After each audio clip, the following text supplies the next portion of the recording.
More than 80 men have held WWE's purported workhorse belt, the Intercontinental Title, and many of its previous holders are synonymous with the gold. Ascendant stars like Bret Hart, Shawn Michaels, and The Rock all come to mind, as do long reigners such as Randy Savage, Honky Tonk Man, and Mr. Perfect. There are also those with multiple reigns, including Chris Jericho, The Miz, Razor Ramon, and Jeff Jarrett. Some IC champions are more famous than others, as this forthcoming list will prove. Out of the 80-plus men that flourished in that spot that lay a stone's throw away from the world title picture, there are bound to be a few that you forgot held the title at all. If you were playing a Sporkle quiz called Can You Name Every WWE Intercontinental Champion Ever and time ran out on you, these are the ones that would make you groan ruefully because you forgot them or would cause you to go, wait, really? I'm Adam Pachisi from Cultaholic.com, and these are 10 forgotten Intercontinental Champions. Join us! Number 10, Dean Douglas. A little spoiler alert here, the Mountie's 2-day reign will not be acknowledged on this list, because even though it was short, its conciseness has become a historical footnote in its own right. The schoolteacher version of the franchise Shane Douglas sits in a different boat, as although his reign with the belt also possessed the longevity of a sneeze, he doesn't quite get the recognition that Jacques Rougeau does. And in fact, we didn't even get a full day to digest life with Douglas possessing the belt. Douglas was scheduled to wrestle champion Shawn Michaels at the October 1995 In Your House, but that was before real life played havoc with their plans. Michaels was assaulted by a group of Marines outside of a Syracuse night spot the previous week, and the decision was made to hold Shawn out of the match. He handed the title over to Douglas, who then immediately lost the belt to Razor Ramon, relegating his reign to under 14 minutes. 2 months later, Douglas was back in ECW, making not just the reign but his entire WWE run feel like a forgettable fever dream.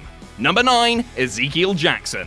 From a physical standpoint, Jackson had everything you could want in a top guy. Big muscles, shoulders that looked like he had cinder blocks implanted beneath his skin, and an intimidating scowl that could reduce any man to a puddle of tears and piss. This was not a man you'd want to rear-end at a red light, and yet Jackson's WWE tenure feels light on memorable moments despite containing 2 title wins. He's the final ECW champion, having won the belt in the brand's last hurrah, and a year later he unseated former core boss Wade Barrett to win the IC title. Jackson's reign with the latter belt lasted less than 2 months, ending at the hands of Cody Rhodes on the go-home SmackDown prior to the 2011 SummerSlam. Rhodes went on to reign for about 8 months, while Jackson never really reached the upper card of WWE again. But he'll always have the moment of removing the Rhodes-approved bag from his head post-match before beating Ted DiBiase Jr. into oblivion. Number 8, The Big Show. We go from the man that Rhodes defeated to the man that Rhodes lost to. What makes this entry unique is that Big Show won the belt at a WrestleMania, paying off an angle in which Cody Rhodes spent weeks demonstrating Paul White's lifetime of futility on the grandest stage. The payoff match had a few things working against it, however, including its relative shortness, as well as the fact that many fans were still steaming about the Sheamus Daniel Bryan fiasco from less than an hour earlier. Further causing Show's lone IC title reign to get lost in the shuffle is that he lost it back to Rhodes 4 weeks later, and not by pinfall, but rather by losing a table match when his medicine ball of a foot broke through the lumber. Show had held multiple world titles by the time he KO'd Cody with his big right hand, and once you reach a certain level of success, the IC title, for as special as it can be, is a bit of a step down.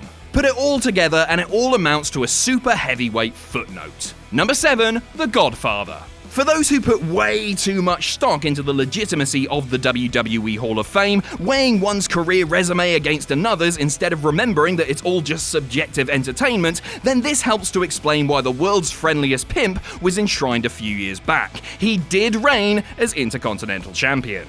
The chain around his neck wasn't the only jewelry he toted, thanks to a 6-week run with the belt in the spring of 1999. Godfather won the title from Goldust on a Raw between WrestleMania 15 and Backlash 1999, and held it until a taped Raw shortly after Over the Edge, where he lost it to Jeff Jarrett. Where the reign is memorable is under sad circumstances, as it was revealed that Godfather was supposed to lose the belt to Owen Hart under his Blue Blazer persona at the May pay-per-view before tragedy struck. Aside from that grim anecdote, Godfather's time as a champion gets forgotten, and it's understandable. As a character, he enhanced the show with his colourful gimmick, not so much his championship pursuits. Number 6, Curtis Axel. The ironic push of the B-Team in 2018 portrayed Curtis Axel and Bo Dallas as a pair of moronic dolts whose sheer dumb luck had seemingly no expiration date. For several years, both men were shown to be nothing more than incompetents lining the bottom of the WWE depth chart before stumbling, perhaps literally, onto a winning formula amid acquiring some strangely catchy marching band music. Just 5 years earlier, however, Axel was the antithesis of that kind of village idiot. In fact, he was a Paul Heyman guy, carrying on the legacy of grandfather Larry the Axe and father Mr. Perfect. A month after emerging under the Axel name, he won the IC title at Payback 2013, making he and Kurt Hennig the first and so far the only father-son duo to win the belt, although there's still obviously hope for George Mizanin. That 5-year gap between badass Curtis and oblivious Curtis feels more like 25 years though, and Axel was used as little more than a Heyman henchman during his 5-month reign with the gold. Number 5. DLo Brown. If you were to ever play Wrestling Word Association and ask somebody to name the belt that comes to mind first upon hearing a wrestler's name, it would go something like this. Honky Tonk Man, IC title. Ted DiBiase, $1 million title. Vern Gagne, AWA title. DLo Brown, European title. Sorry, Al Snow. We all recognise DLo as the proudest European wrestler of all time, taking residence in the likes of Helsinki and Paris in his time repping the best secondary belt of all time. But the real deal is that Brown did reign as IC champion for 4 weeks in 1999, fusing it to an extent with his ongoing European title reign to become the first ever Eurocontinental champion. But since title changes in the Attitude Era happened as frequently as blinks and exhales, a few were bound to fall through the cracks, and Brown's short time as IC champion takes a backseat to other happenings. DLo lost both belts in the SummerSlam 1999 opener to Jeff Jarrett, and his brief association with WWE's main secondary belt, that's an oxymoron we know, was left in the dust. Number 4. JBL. 10 years have passed since JBL wrestled his retirement bout, ignoring his brief time in the 2014 Rumble match, of course. It was at WrestleMania 25 in 2009 that JBL toted the Intercontinental title to the ring for a match against the Joker cosplaying Rey Mysterio and proceeded to drop the belt in a scant 21 seconds. The title switch ended up being the subheader in the news, taking a backseat to an irate JBL's proclamation that he quit, which did in fact signal his legitimate retirement after 17 years in the ring. It wasn't as though JBL's reign with the belt was a long and winding one, with Mysterio being the one to finally pull the sword from the stone either. It was in the run-up to WrestleMania that JBL defeated CM Punk for the title on an episode of Raw, the other consequence of which was Punk entering into the Money in the Bank ladder match sans belt. Really, JBL's reign felt like one last gift to somebody who'd wrestled for WWE for the better part of 13 years before passing it on to Ray Ray as John O'Clock struck midnight. Number 3. Albert. Albert's initial 5-year run had its moments, but ultimately the big man was little more than an immense roadblock for smaller babyfaces to try to overcome. Jim Ross was certainly somebody who believed he was capable of more, based on his Ross Report musings where he spoke highly of his potential while lamenting the Albert name. But no matter his name, be it Prince Albert, Regular Albert, Marv Albert, or his Irish aristocrat character Albert O'Del Rio, he only ever had one belt. Two things should have made Albert's Intercontinental title win more special. He won it in Madison Square Garden, and he beat Kane for it. Nonetheless, late in his 27-day reign with the title, he was part of a throwaway 6-man tag at the Invasion pay-per-view, which included Alliance afterthoughts in Sean Stasiak, Chris Kanyon, and Hugh Morris, so that shows where the reigning IC champion sat in WWE's eyes at the time. The next night, he lost the belt to Lance Storm, and Albert regressed back deep into the mid-card from there.